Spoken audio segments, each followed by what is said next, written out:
Lending is building the most transparent borrowing experience in crypto. Get industry-leading rates from 8.49% APR, borrow against Bitcoin, Ethereum, or Solana, and receive USD or USDC within minutes. Your assets stay protected with qualified custody, no rehypothecation, and verifiable segregated addresses.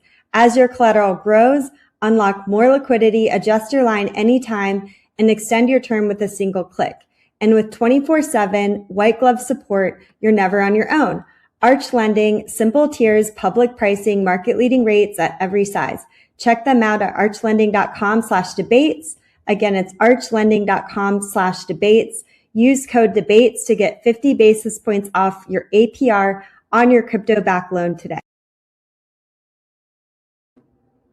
Welcome to the debate room that we do every Tuesday at 6 p.m. I have some rock star women that I'm very excited to have on. First, we have Rebecca Zung. Hello. How are you doing? Thanks for having me. Hi. So Rebecca is an attorney. She's also an author. You have an AI product coming out. You deal in high conflict resolution. I love your YouTube channel. It's very popular. So you'll want to check that out. I'll put a link below. Can you give a quick introduction to yourself and why you would be an expert to speak on narcissism, which is what we're talking about today? Are we using the word too much? And also on high conflict resolution in general. Thank you. Yes. So I'm known as the leverage lawyer. I've been a trial lawyer for more than 25 years now. I know I only look 25, but there you go.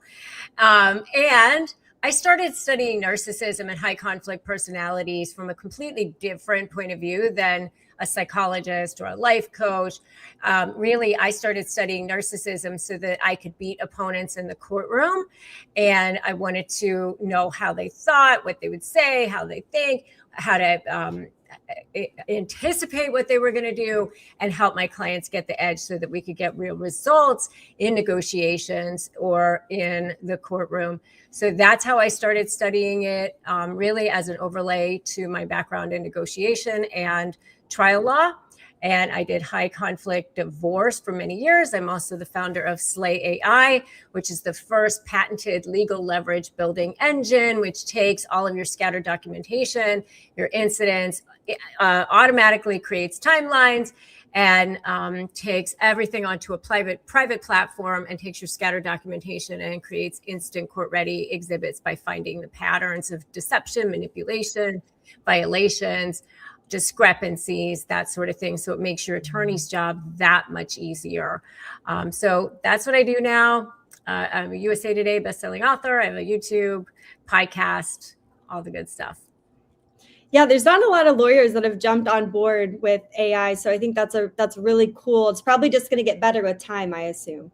Yes. Yeah. Well, we launched it back just a couple months ago. We already have thousands of users. Of course, the first couple of weeks we were finding all the bugs in it, and so my developer was going crazy. But it's definitely much smoother sailing now, and we people love it. I mean, we're already getting testimonials about the results that people are getting, and attorneys love it too. By the way.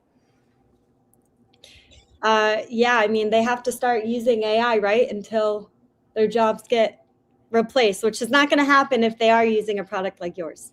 Yeah. Well, ours isn't to replace lawyers. It's really just to make their job much more efficient. So that, because no lawyer wants to look at 35,000 screenshots and read your 5 years of emails and go through all your social media posts. Like, that's just not fun at all.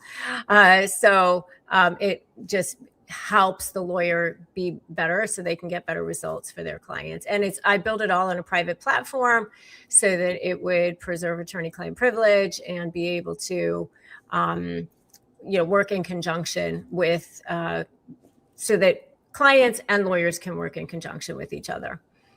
Okay, so check that out. I will be checking it out. Yeah, slaypro.ai. I'll write that below as well. Julie, so happy to have you too. Julie Manano, she's also an author, a licensed therapist, and relationship educator. And you've been kind of known for attachment theory. Is that right? I know you are. You really do specialize in attachment theory, and that's kind of what your book is about. Can you tell us in your own words, about you? She also has a huge Instagram account, and yeah, I like it quite a bit. All right. Yes, I'm a licensed marriage and family therapist, and I use attachment theory to help couples heal, to help them. The theory is basically that when people are in a state of disconnection in a relationship where they have expectations of emotional care, their bodies go into a state of distress, and we can either, in that state of distress, we're going to experience feelings like fear and shame that are buried below the surface and come out as anger or just complete withdrawal. And what happens is partners don't know how to deal with those feelings. They never learned how to deal with them. And so they get stuck in these negative cycles that reinforce each other's insecure attachment. And then, by the time they're there and they've been locked into these patterns for years, that's when they kind of start to make sense of the problem in ways that we'll talk about today. So what I do is I go in and I help couples work through all of these patterns, figure out the pattern, what's happening really when we fight, because really what we find is they're having the same fight over and over. And at the root of that fight, neither of them know how to deal with their own deeper feelings, shame, fear, and unresolved grief. And because they don't know how to deal with their own, they act them out in the relationship, and then they don't know how to help each other with those feelings. And ultimately that just brings out the worst in partners. And so it starts to look like they're enemies of each other. But most of the time what's really going on is that the enemy is this negative communication cycle that they're getting stuck in based on, the attachment material underneath the surface. So I wrote a book, Secure Love, which walks couples through the self-help version of the work that I do in my private practice with couples, which is called Emotionally Focused Therapy. And then I also have a podcast where I walk real couples through 20 sessions of therapy for each season to kind of bring to life the work. I take a couple that's very distressed at the beginning of the work, and we go through this process and really allow people to see the attachment work come to life and be successful. And that's called the Secure Love Podcast. And like you mentioned, I also have my Instagram account. Cool. Well, thank you so much for coming. I'm super happy to have you as well. Let's dive right in. So why should we care about, this is for you first, Julie. Why should we care about attachment theory? And, is this going to actually help improve my life if I understand, what attachment I have, what attachment other people have? Like, should we be doing this actively in our relationships and also our work relationships? If you're having relationship problems, it's not just you, but people in general, it's enormously helpful to be able to make sense of the problem, because when we can make sense of the problem, we have, a roadmap for the solution. I personally believe, and professionally, that, attachment theory is the closest science has really come to explaining what makes relationships thrive and what makes them struggle and fail. And, I am not someone who really thinks that everybody needs to know their attachment style specifically to heal. In fact, before attachment style became, more of a household name, especially among people who are in kind of the self-help world, I never told my clients what their attachment style was. I just helped them heal their attachment insecurity between the two of them. So I think that, if we can move away from trying to kind of understand these styles and move toward looking at the relationship just from through a broader attachment lens, and recognizing that virtually every fight, no matter what's happening on the surface, has this emotional dance going on underneath the surface, where couples are basically only asking each other, the same question over and over again, which this is not my quote, this is a Sue Johnson quote, but it really says it all, which is, are you really going to be there for me when I really need you? And when couples can answer yes to that question consistently, not just that, they trust that the answer to that question will be yes consistently, they're going to be fine. That's a secure attachment. And, we need to learn how to speak the language of that emotional dance, which is the language ultimately of authenticity and vulnerability. And we need to know how to be responding to each other's authenticity and vulnerability with health. And what I found over and over again is that when we can teach couples to be successful in these places, instead of just, when they're triggered, going right into anger or frustration or withdrawal, the relationship symptoms will kind of start to improve on their own. That it does require, that both partners are willing to really dive in and understand their own emotional world, and how that emotional world is just driving these behaviors that aren't working for them. So I know some people who have kind of like figured out their attachment style, and they feel like it's given them the right ways to talk about it, and it has improved their relationship.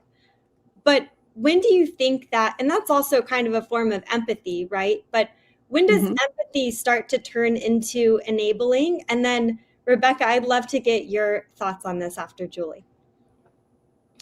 Well, bad behaviors are bad behaviors, and they're not going to work no matter how much we empathize or understand why someone is going into and dealing with their feelings in ways that aren't working in their relationship. That could be, lots of protesting when they're triggered, or anger, or trying to be controlling, or just shutting down, or getting defensive when your partner brings up a concern. So I'm never a fan of enabling those behaviors at all. My heart and my work is about helping people understand, why are you needing to do these behaviors? What's going on? What emotions are you trying to deal with that you're attempting to regulate and communicate with these behaviors that don't work? But at the end of the day, if the behaviors aren't changing over time, we cannot have safety and closeness. I mean, if you can't trust that your partner is going to be able to show up for you when you need them consistently, and there will be a repair process when there are ruptures, nobody's nervous system is going to, this is nervous system work. Nobody's nervous system is going to be able to settle into the relationship. So not enabling will have to get to a point where there's a really clear conversation that, look, I don't know what we're going to do with this, but we need to face the reality that, like, we're not shifting out of this, and I'm not going to be able to feel safe and close here. That's the consequence. It's a real consequence. So now what are we going to do with this? Rebecca, what do you think about that? Do you kind of look at this in the same sort of way from your attorney perspective? Yeah. So, I mean, obviously I don't look at it from an attachment point of view, but I look at it from a boundaries point of view, and also an identity point of view. And where is the intent coming from?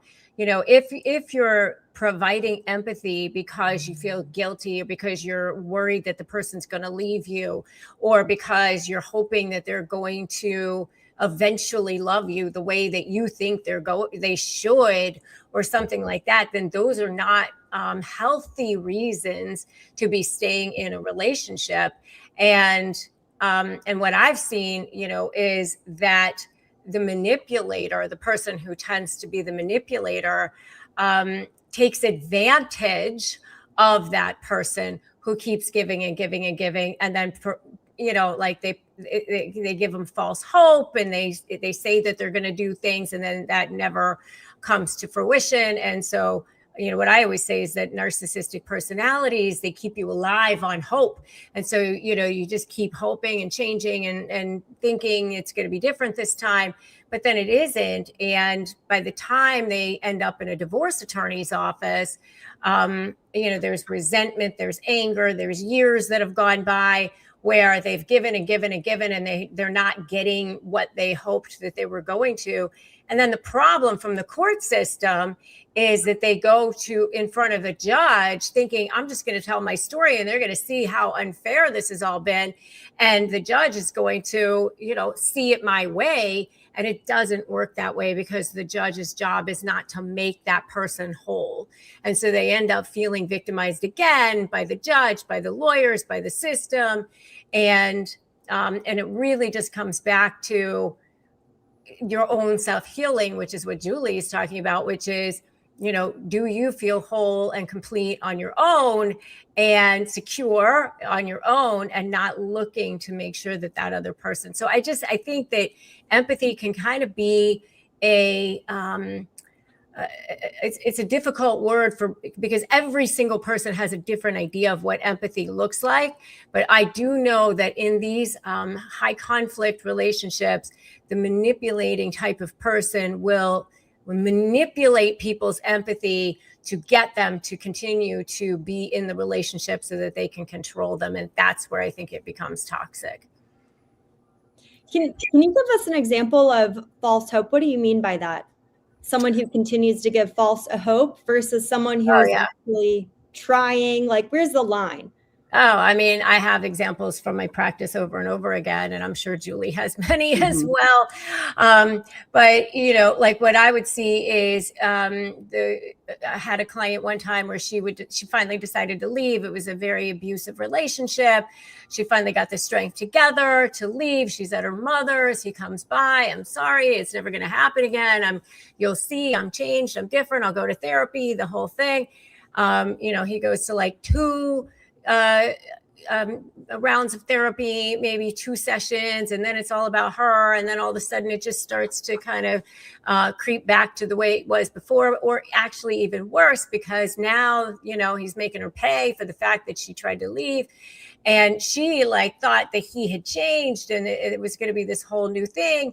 And they kind of breadcrumb just enough. They push you all the way to the edge, and then they pull you back in with these promises that never come to fruition.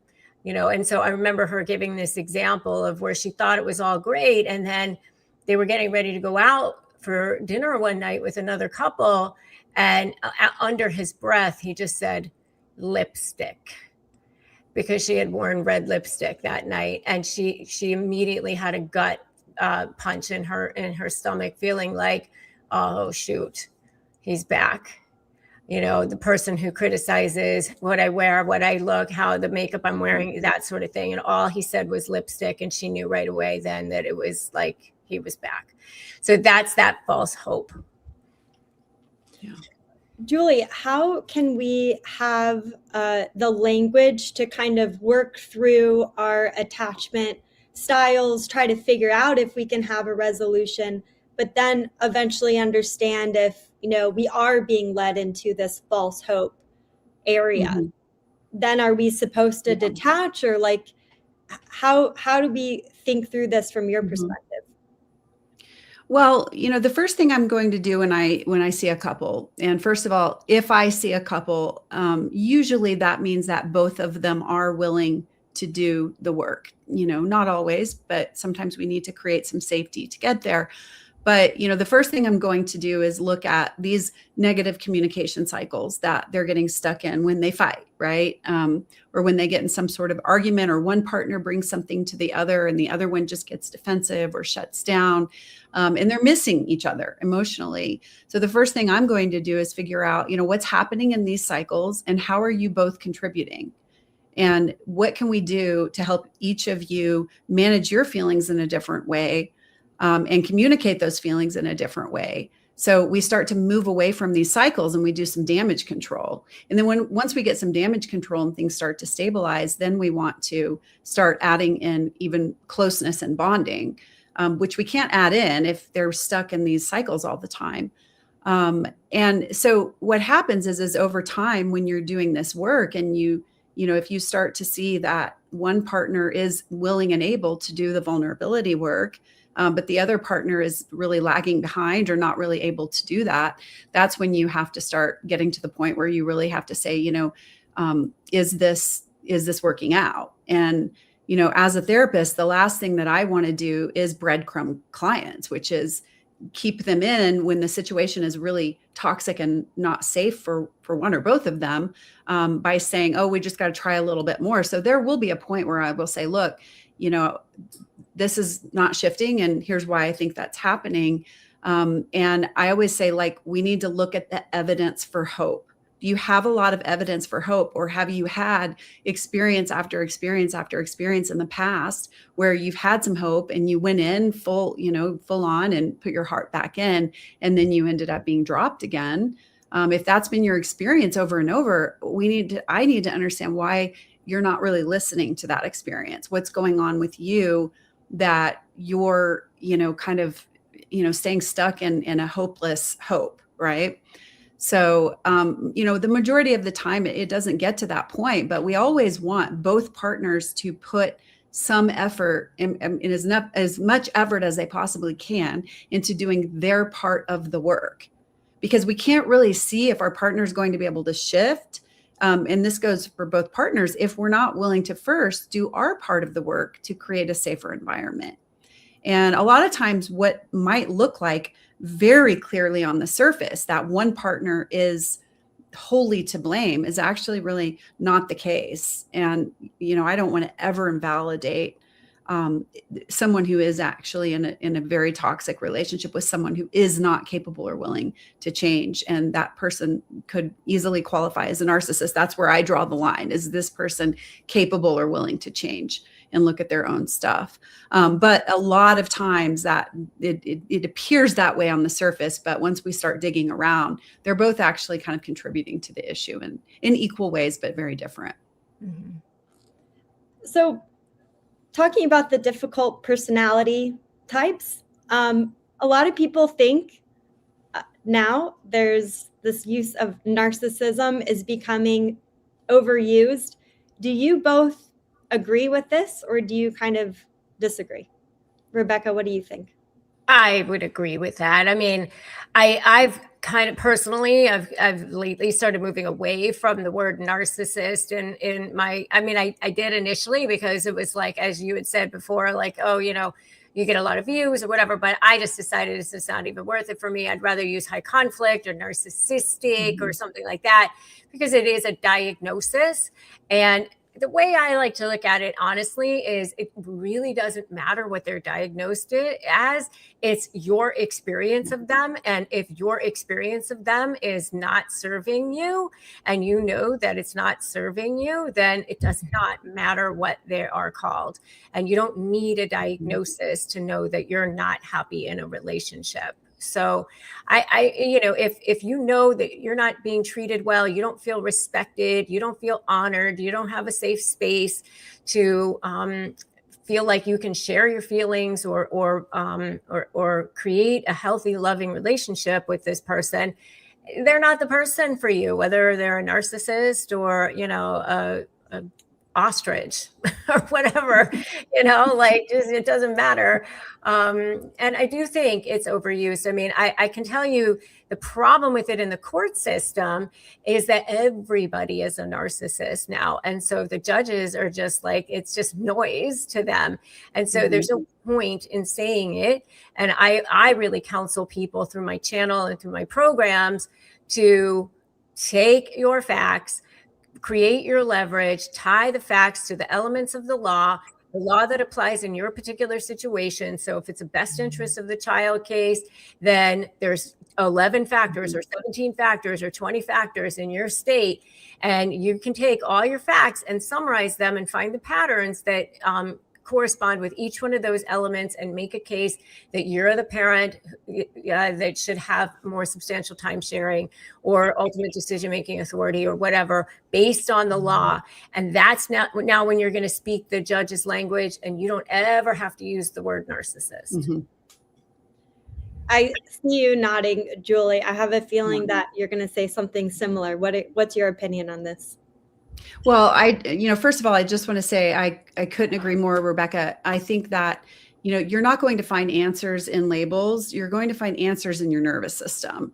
And if you're walking around a relationship and you can say, look, I don't feel safe a lot of the time, and that doesn't mean physically safe, although that is a huge problem if that's the case. But if I just feel like, kind of on edge, walking on eggshells, or a criticism is coming at me at any moment, I can't really relax. Or if I reach to my partner with some sort of, legitimate concern, or I'm feeling emotionally uncomfortable, whatever, and I know I'm going to get rejected or shamed or dismissed or argued with, that's all you need to know.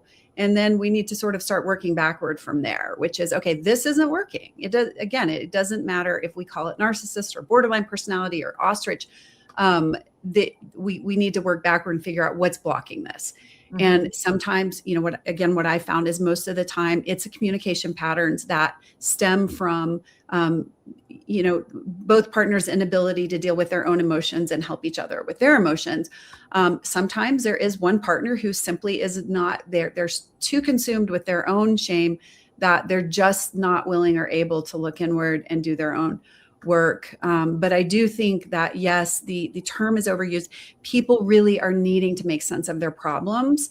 And it can seem so accurate. Your needs aren't being met, you're suffering. And then you read these things online that say, oh, your partner is this. And you're sitting there going, my needs aren't met. My partner, acts selfish sometimes. And it can feel really kind of validating and holding to read these labels. But, the problem is that they can also really get in the way of pointing to the actual solution of the problem.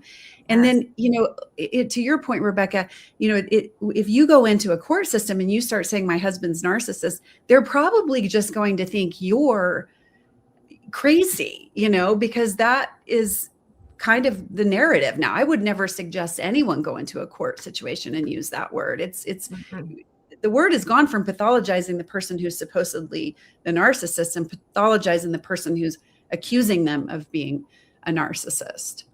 So I don't know if that answered your question completely. I feel like there's a piece I was missing there, but.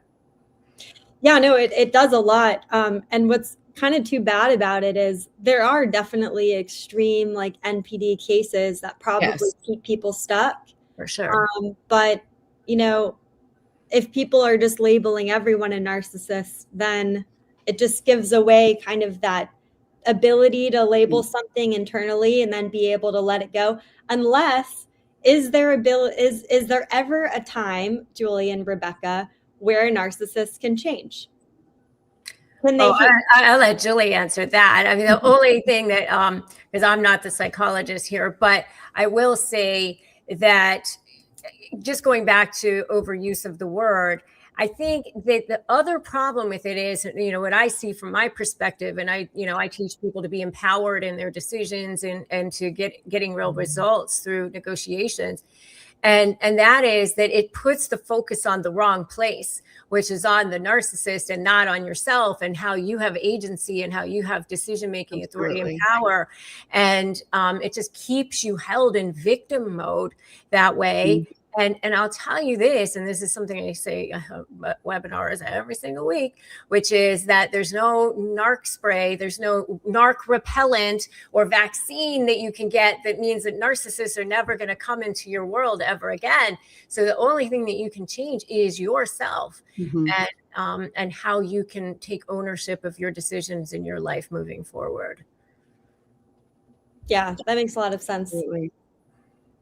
Julie, I'll hop in here. Can they be changed? I mean, I think that if you really looked at the strictest definition of the word narcissist, what it really means is that this person is so disconnected from their shame. They're so disconnected that their defense mechanisms are so rigid, that the shame itself is blocking, almost wholly blocking their ability to really self-reflect on their part of the problem. So if they were somehow able to look at themselves and self-reflect and say, yeah, I do kind of have a problem here. Yeah, I am kind of failing in these ways. Their shame would be so big and intense, and they would not know how to deal with it to the degree that it would cause a psychological collapse. Those are the people that it's going to be extraordinarily difficult, because the actual work of therapy is so terrifying to their nervous system, almost through no fault of their own, that they can't go there. And their walls are so thick. With that said, without fail, anybody who's ever come to my office with a partner saying this guy, or maybe even this woman, is a narcissist, has been able to do the work. And that doesn't mean the relationship was necessarily saved, but they were able to do the emotional work. So that again, I do have a bias, because I get the people who are coming who are at least a little bit open, to doing the work. But in my experience, the vast majority of people out there who are getting labeled narcissists probably aren't, and probably are willing to change with the right kind of help. And that last piece is everything. It's with the right kind of help. If you take someone who's a narcissist and you put them in a therapy where they're getting blamed, or we're just doing intellectual work, and they don't feel safe and they don't feel heard and they feel pathologized, it's going to only make the situation worse. And then it's going to reinforce the idea that they're a narcissist. Yeah, I mean, really, there is a difference too between someone who actually has the disorder, like can't put themselves in your shoes ever, like permanently, and that's a very extreme side. And then there's someone who's just an a-hole. It's like they don't have a disorder; they're just kind of rude, which they're insensitive. Yeah, maybe you shouldn't be in a relationship with them anyway. But sure. Yeah, I hear what you mean. It's probably difficult. Yeah. You're just labeling everyone that. Okay, a-holes are pretty easily, a-holes can be changed. Once they figure out why they're needing to be an a-hole to what they're trying to regulate, and you can start healing that, it's pretty straightforward. Yeah. I will say, like, they end up seeing like how it ends up self-sabotaging them a lot of times. And I always say, don't let trauma do the talking, or trauma do the leading, or trauma do your picking, because if you do, it always leads you to a bad neighborhood. I love it. I'll have to borrow that one. you feel free. Yeah. So what if you're dating someone who's hot and cold, they shut down emotionally, they avoid commitment, or maybe they don't, but they're difficult in this way. Julie, what would you do in a relationship dynamic situation to figure out? Can you walk me through what you would do with the figuring out their attachment and how you would approach that? And then Rebecca, I would be interested in what you would do from a law perspective if you're actually dealing with this type of person in the court of law. Yeah. So, what you're describing is a situation where if someone's hot and cold, they're, you don't know what to expect. They're not predictable. Again, your nervous system will not be able to settle into that relationship if you don't know what's coming at you, day to day. And so we have to start there with, this isn't working. That already is set up to not work, because you can't feel secure.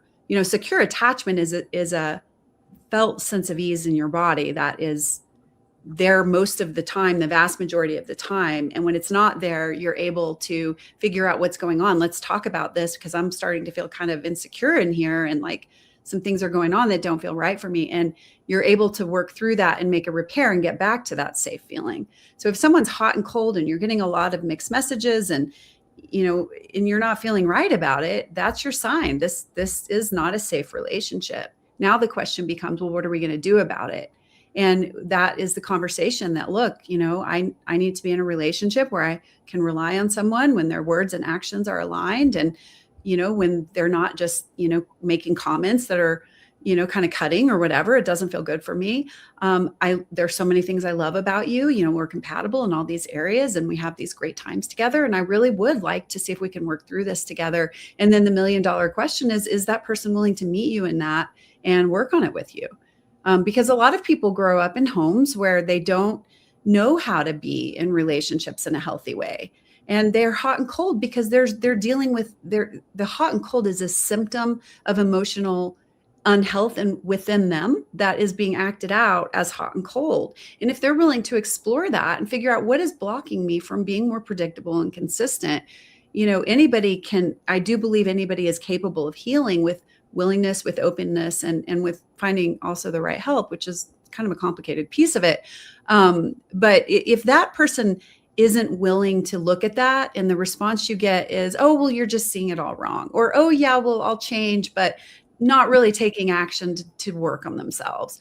Or, what are you talking about? Like a deflection or just shuts down, refuses to talk about it. Those are all major red flags, because really we can get through a lot. We can heal a lot of our old wounds. And a lot of us are wounded going into relationships. So I always like to say, look, don't look for someone who's perfect. Look for someone who's willing to grow with you. The biggest red flag of all is an unwillingness to grow and get help growing. Okay, so I've just seen Julie with my person, and we've tried to work this out, and it didn't work out. And so now I'm going to the courtroom. That's so funny. I didn't know where you were going with that, but now I see. That's hilarious. Yeah, I was like, wait, what's happening? That's good. Okay. They weren't able to take responsibility. We discussed it. We found out they had, anxious attachment or dismissive avoidant, one of them. And we couldn't come to an agreement. So Rebecca, now we're in court. What do we do? So one of them ends up in the divorce attorney's office, right? Or both in different offices. So I think there's a number of different ways that I see hot and cold. And that is first during that initial, what we call discard phase, right? And that's where you'll see hot and cold there, because that person who is the more high conflict person is going to want to keep control of the situation. So they're going to start love bombing again. And they're going to, even if that person's visited a lawyer, they're going to be like, oh, I'm nervous. I'm worried that they're leaving me. And so they might start love bombing and being all nice so we can work this out and and try to draw them back in. But what I have found is with the high conflict personalities is that you're either for them or against them. Everything's very black and white with them. And so once that switch gets flipped and they see you're against them, now you become public enemy number one. So now they want to take you down before you can take them down. And so now you're going to see the birth of the smear campaign. You're going to start to see using the court system as a sword and the children as a sword. They're going to use whatever they can, file false allegations, pleadings.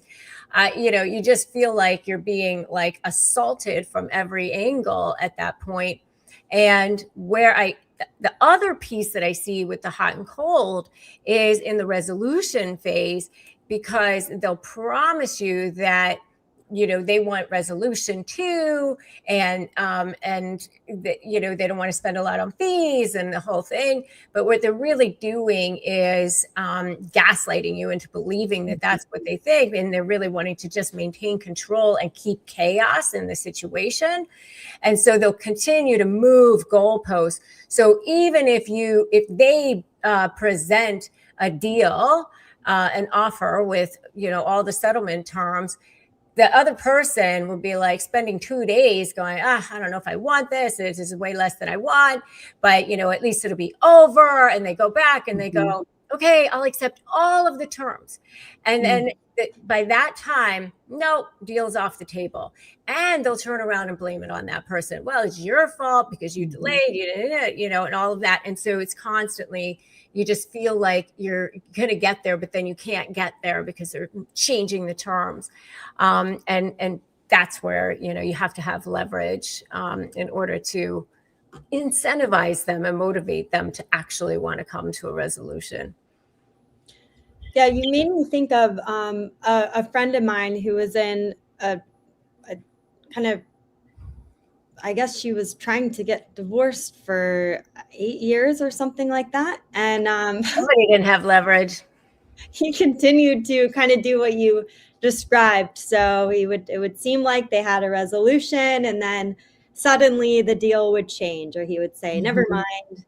And anyway, that was pretty clear cut. I think I think he had cheated and lots of other things. So it was pretty clear. Well, that was her fault, of course. Of course it was her fault. Of course.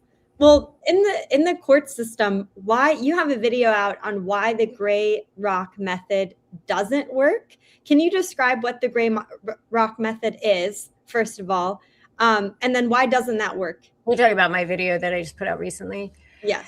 Yeah. So gray rock traditionally, not in a court situation or a negotiation situation, is just be like a gray rock, be totally boring, don't engage, which I think is very, very good advice. However, if you are in a situation like this, there are times when you want to do what I call fluff or favor, vomit later, which is you fluff up their ego to get a little something, that give them something they want so that you can get something that you want, so that you have strategic communication with them, so that you're not just completely cutting them off. You strategically communicate with them in a way that every single communication you understand as a potential trial exhibit. So you use it to, give them enough rope, like, hey, if they were, if you ask them to change the schedule and then they don't respond, okay, now you can use that. Or they constantly ask you to change the schedule. Now you respond, but you respond strategically with boundaries. So I would call it a modified gray rock, because if you just completely cut them off, now you might look like you're the one who's difficult, or you might look like the one who's withholding information or withholding time sharing or whatever it is. And so you just want to be, I always say, remember that everything you put your hand to, whether it's a email or a text or any social post or whatever, is a potential trial exhibit. So just, be careful and be strategic about it. So, Rebecca, I have a fake kid and I'm going to go pick him up. And I always am picking him up at the wrong time because my fake ex-husband, won't change the time. So I've asked him multiple times if he can change, the times that we pick up or the days. How would I do this in that situation? How can I fluff and come to a conclusion? Yeah. So I would say, to be very careful in that particular situation, because what the court cares about is what was the last order. What did the last order say? And the courts don't look kindly upon self-help, like this, where I'm going to just change the schedule on my own because this is what I think is right. The court really wants you to respect what that order says. And so if that order says pick up at 6 o'clock every night, then that's the time. And if you don't like it, or they won't change, or, you've asked them to change, you can create, and this is where the incident tracker comes in and Slay AI is like, you can say, June 3rd, 2024, asked to change the schedule. He said no. And then provide proof with the screenshot. And then you're starting to create a pattern. So when you go back to modify that order, you can say, hey, there has been a substantial change in circumstances. We didn't expect that they would not, cooperate with me ever on any changes, and showing them to be uncooperative while you're the one who's been following the letter of the order. That's how you affect change, through that court system. Because if you don't, now they're going to get you for contempt. They're going to go to enforce the order. They're going to try to say you're the violator. You're the one that's the problem. Julie, when you're dealing with couples and you hear, you're trying to get one of them to, I guess, take space or kind of do the gray rock, can you explain from the therapist's point of view what gray rocking is and if it's ever helpful in certain scenarios? Yeah, I mean, the gray rock approach doesn't work like big picture in a relationship that has an attachment, that where two people are still relying on each other for comfort and care, emotional support. It can be a way to get through a moment when our nervous systems are escalated. We're both scared. We're interacting with each other. We're new to this work. We're talking about a topic that, we don't have the capacity to do right now, like new to therapy. It can work to kind of just take a break, right? And I always recommend that we do that break in a way to the degree possible. It's hard in the heat of the moment, but that's what we're in therapy learning to do. To be able to just say, hey, this is that negative cycle that's going to come in and get us right now. Let's just separate. Let's just take a break. I mean, that's the gray rock, right? It's not going into the content. It's not allowing yourself to go into reactiveness, but you're also not just stonewalling them, and completely shutting down. There is some engagement there. The engagement is, let's just take a break. Let's go regulate ourselves, because we can't co-regulate each other right now. But what Rebecca is describing is this relationship's over as far as attachment. We're not now in roles to help each other emotionally. That's no longer on the table. Now we're coping. Now we're in self-protection. That's appropriate when you're going through a divorce with someone, is protecting your own interest. I mean, not at the expense of theirs, of course, but a healthy version of protecting your own interest, protecting your children's interest. So if gray rocking is something that works in that environment and it's successful, then we do that, but there are situations where that might not be successful. And, Rebecca's situation is called for. I think sometimes you have to, and I think you would probably agree with me, Rebecca, is kind of feel out the situation and see what is this difficult person most likely to respond to.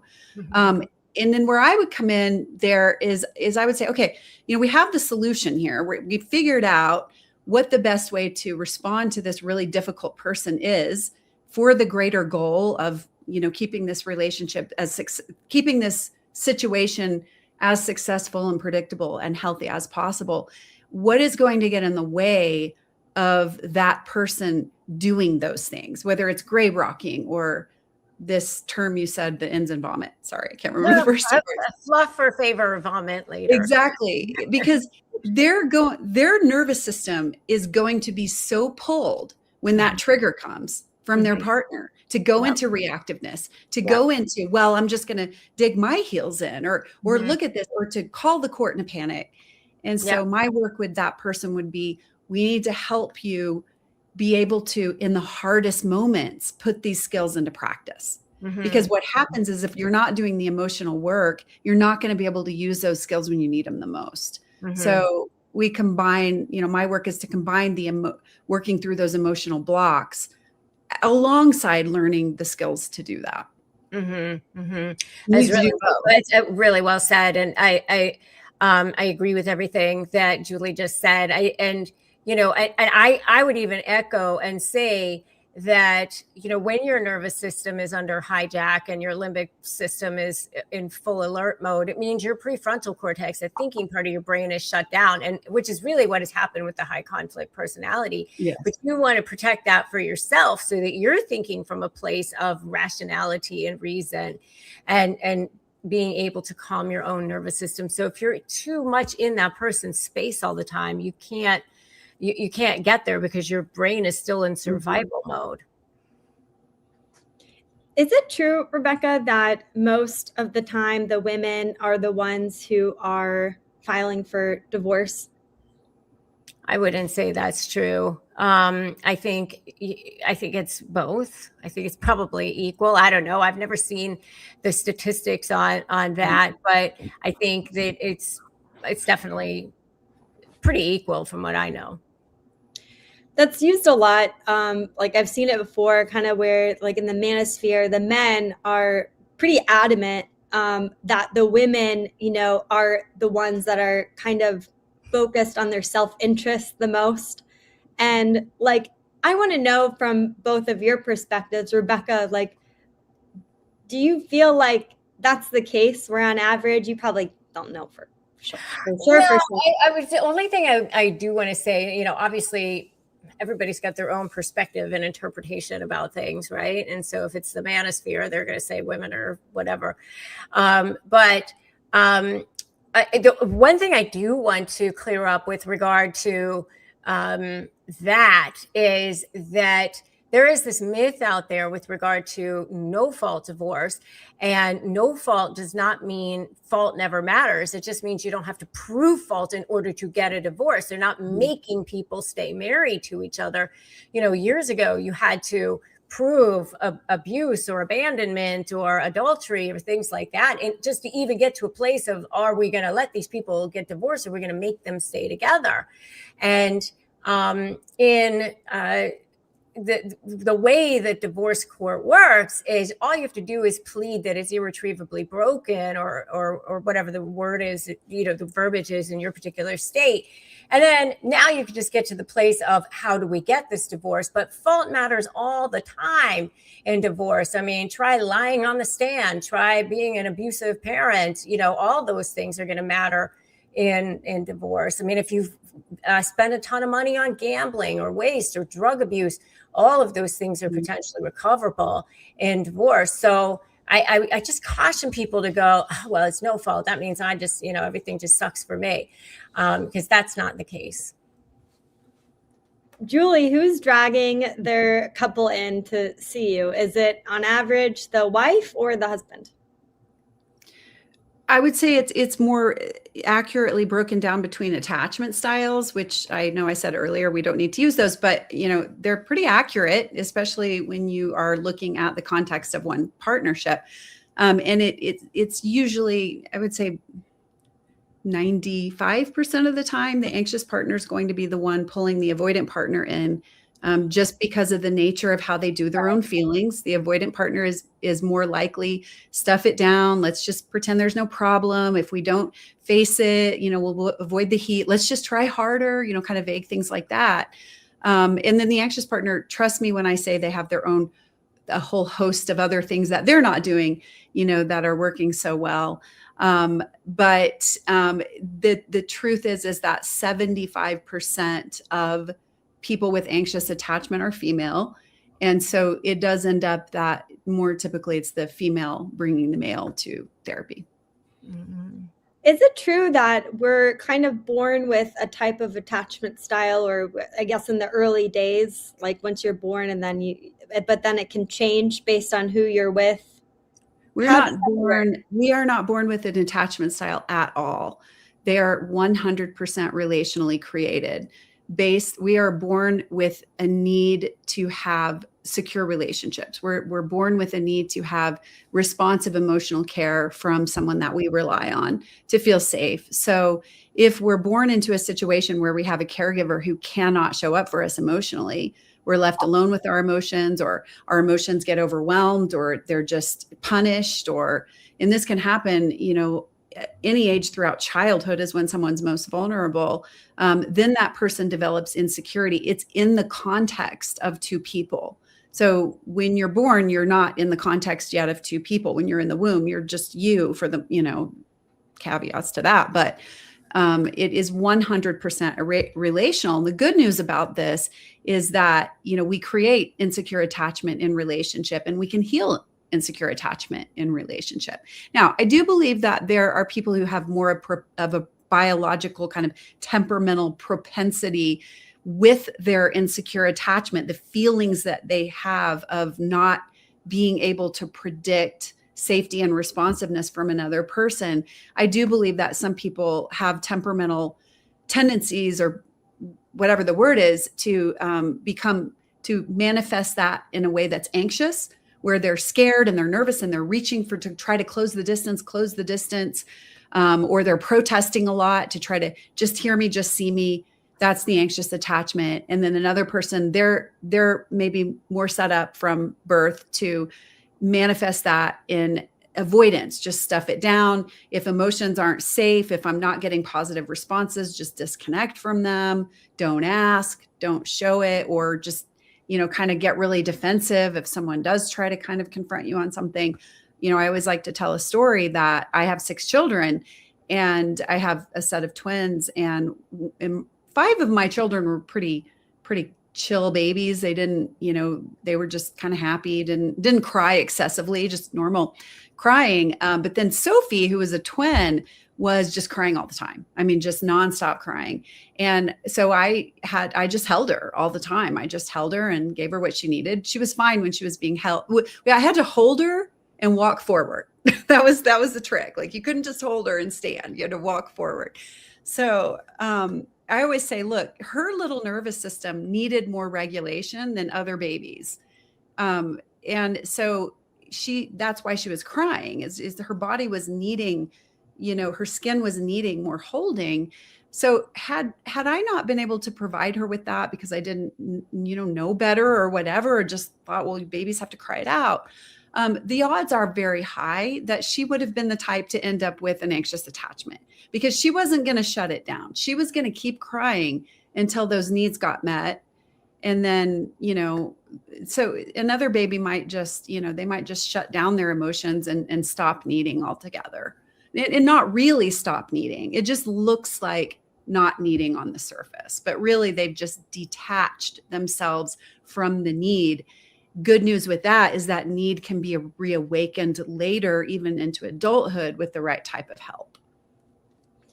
It sounds like the anxious attachment kind of has the hardest, or one of the hardest struggles in the courtroom, and then also relationally, at least on the outside, because they're kind of like, they're going to the judge like, oh, maybe he'll just understand me. And then they're seeing Julie and they're saying, well, he's a narcissist, instead of kind of focusing on like becoming more secure and then taking more self-responsibility first. They're too busy kind of expressing themselves and feeling hurt, understandably.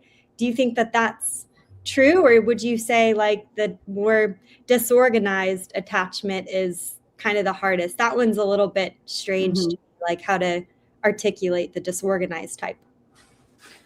Disorganized is definitely a much harder way to live. I mean, your feelings are more chaotic. At least with anxious attachment and avoidant attachment, there's some predictability there. And your feelings tend to be a little more consistent. With someone who is disorganized, their insides are all over the place, and they don't know what to do. A lot of times they are just exploding or going into a freeze because they're so overwhelmed. And these really the most, distressing piece of disorganized attachment is everybody is out to get them. If someone with an anxious attachment or an avoidant attachment, they grow up in what we call emotionally insensitive homes. Whereas someone with a disorganized attachment, they grow up in emotionally dangerous homes. So they really learn from a young age that people actually want to not just not show up for me, they actually want to hurt me. And that's what, when you were talking, Rebecca, earlier about the really difficult person, typically that's what you're dealing with, is everything is seen through the lens of this person is out to get me. So they have to scramble around and work overtime and put all of their energy into winning, because they're trying so hard to stay one step ahead of losing. It's a really good way of putting it. I'm still recovering from the fact that you have 6 kids. That's amazing. Yeah. 1 boy and 5 girls. Oh my gosh. Wow. Yeah. Oh my God. It's a lot of estrogen. I know, right? And they're all kind of, my oldest is now, I guess, kind of officially out of teenagerhood because she's 23, but there was a lot of years there where it was 5 teenage girls. And I'll tell you, nothing will teach you how to lean into someone's emotional experience like having teenage girls, especially. Oh yeah.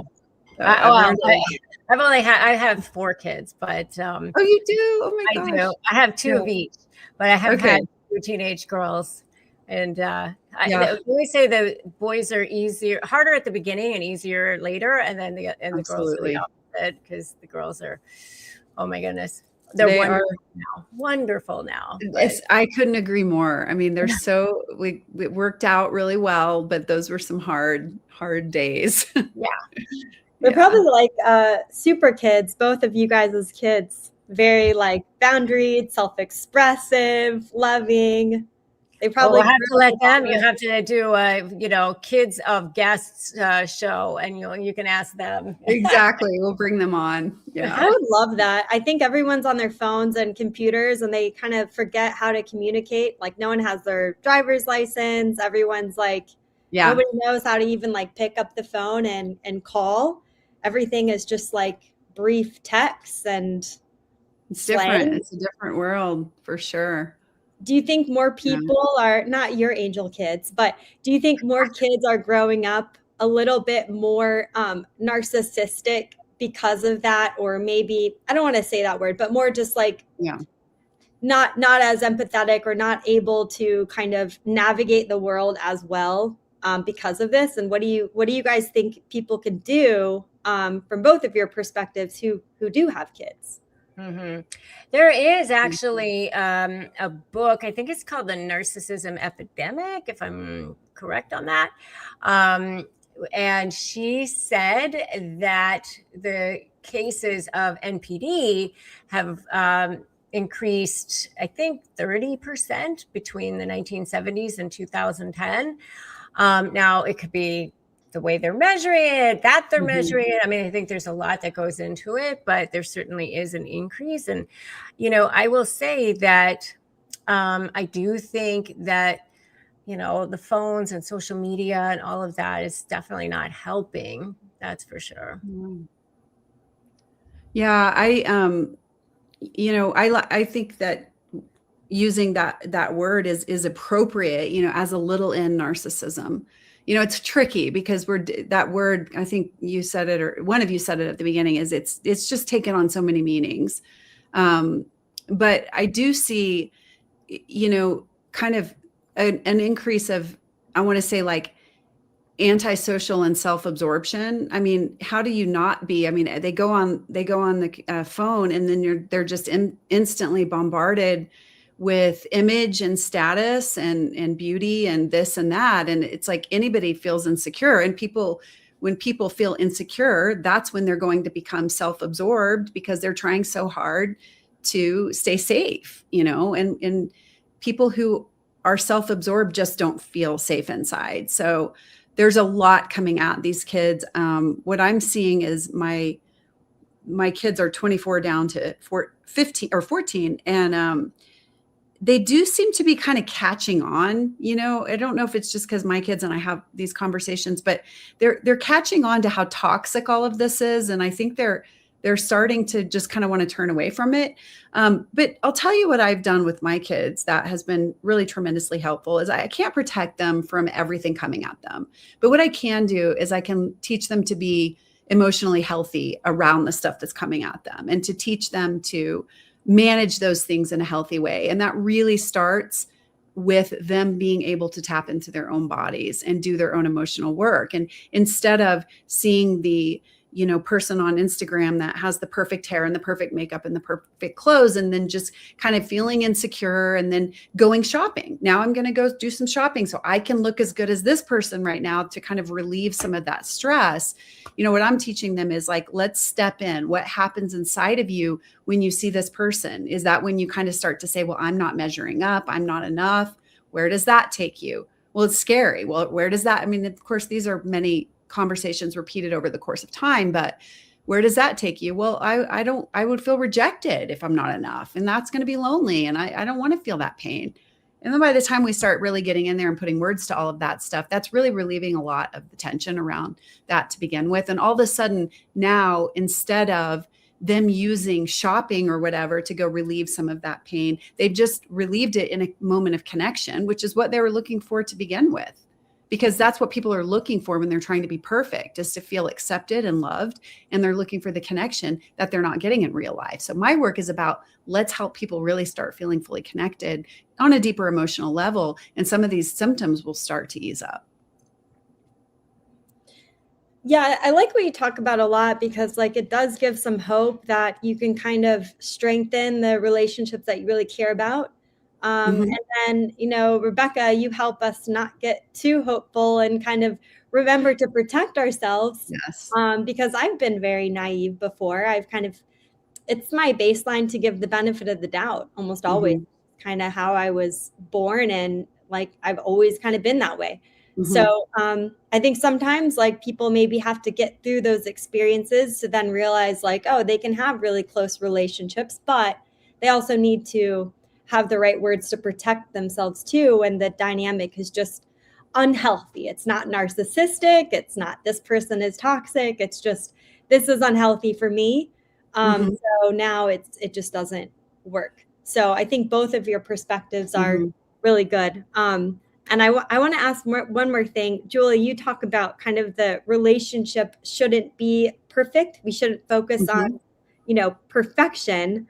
But do you think that most people have high standards or unrealistic expectations?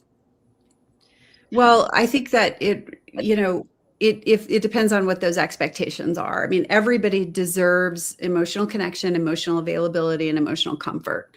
And that, pretty much any pro-relationship behavior is going to fall under one of those categories. So if that's your expectation, then that isn't unrealistic at all. In fact, that's wise, because that's what relationships are for. Ultimately, is for us to not have to do life together, and for us to not have to be emotionally alone.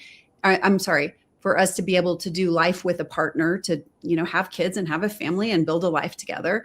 And then to not have to be emotionally alone, because life is hard. The world's harsh. We're going to feel emotionally hurt. We're going to lose people and lose parents and lose our jobs. And we're going to need support. That's what relationships are there for. And then we need, the physical connection, right? We rely on body connection. And so, if a relationship is in a distressed place where I'm not feeling my needs are being met around this stuff, that is not an unrealistic expectation at all. I mean, that's a wise expectation. What is an unrealistic expectation if you start to put, demands on other parts of life to get those needs met, which are really just a stand-in.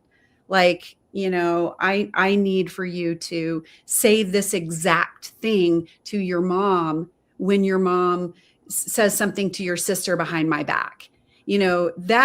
That is probably, we need to be talking about some other things around that before we go to, this is exactly how I have to, have you handle this, or controlling each other in ways, or you have to make a certain amount of money. I mean, if you go into a relationship saying, look, I want this certain lifestyle, and there are financial things to consider, that there's nothing necessarily wrong with that at all. I mean, we all want to live our lives in the way we want to live them.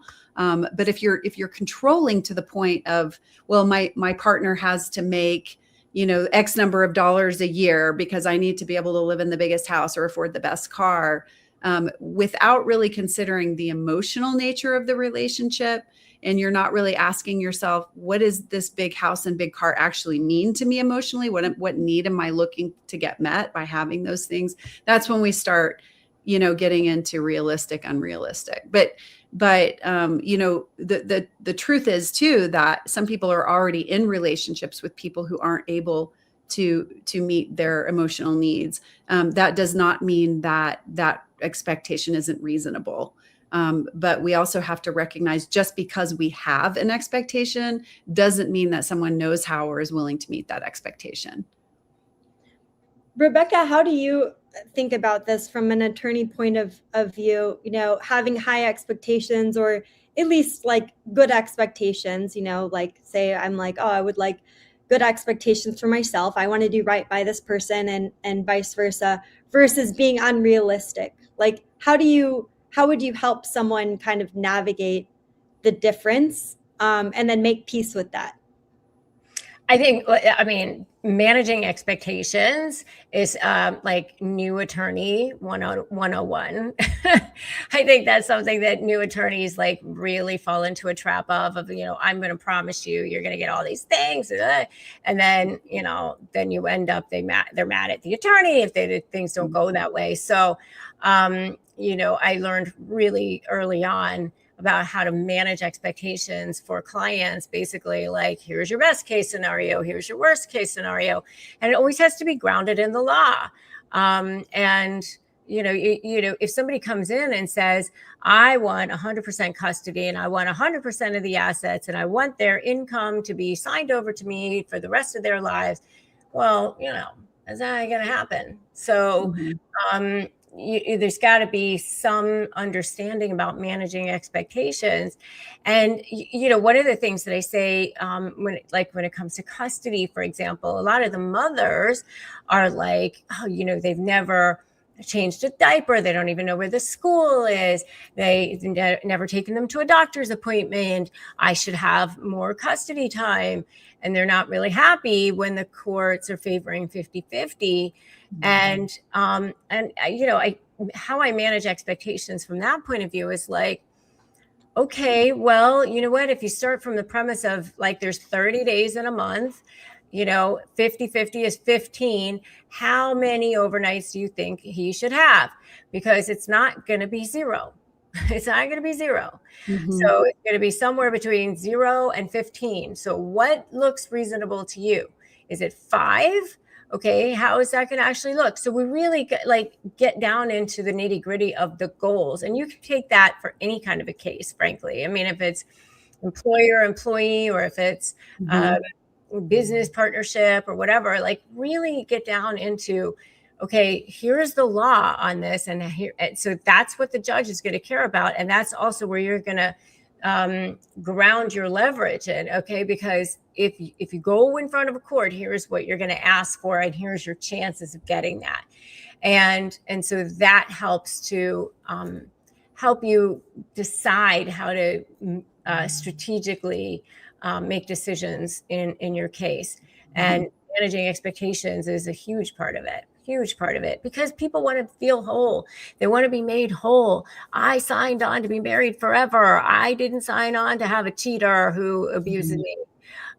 So somebody's got to pay for this. And that's not how it works. And so I think there's this myth out there that the court system is there designed to protect you. And it's not. That's not what it's. The job is to apply the law and move on. And there's a fundamental disconnect. Yeah, I think that's good for people to realize that no one's going to come out to save you. And we're all kind of responsible for our own emotions and making sure we have healthy relationships. I think you guys are powerhouses and very smart women. And I was so happy both of you could come. I think everyone should get your book, Julie, and Rebecca, everyone should check out your app as well. I think that, utilizing AI and law is like the future. Definitely very cool that you're doing that. And I hope that you both come back again. Make sure you figure out what your relationship style is. What's your attachment style? Understand as much as you can. Have healthy relationships. And, check out Rebecca as well to then figure out how to protect yourself once that you've done the first. So I hope you guys come again. And thank you so much for coming to the debate room. Thank you for having us. Thank you, Dana. It was great.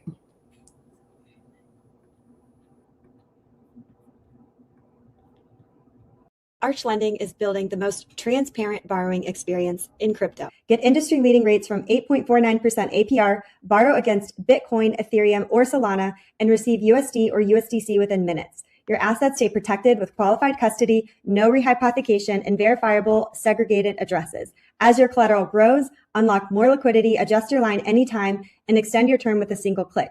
And with 24/7 white glove support, you're never on your own. Arch Lending, simple tiers, public pricing, market leading rates at every size. Check them out at archlending.com/debates. Again, it's archlending.com/debates. Use code debates to get 50 basis points off your APR on your crypto back loan today.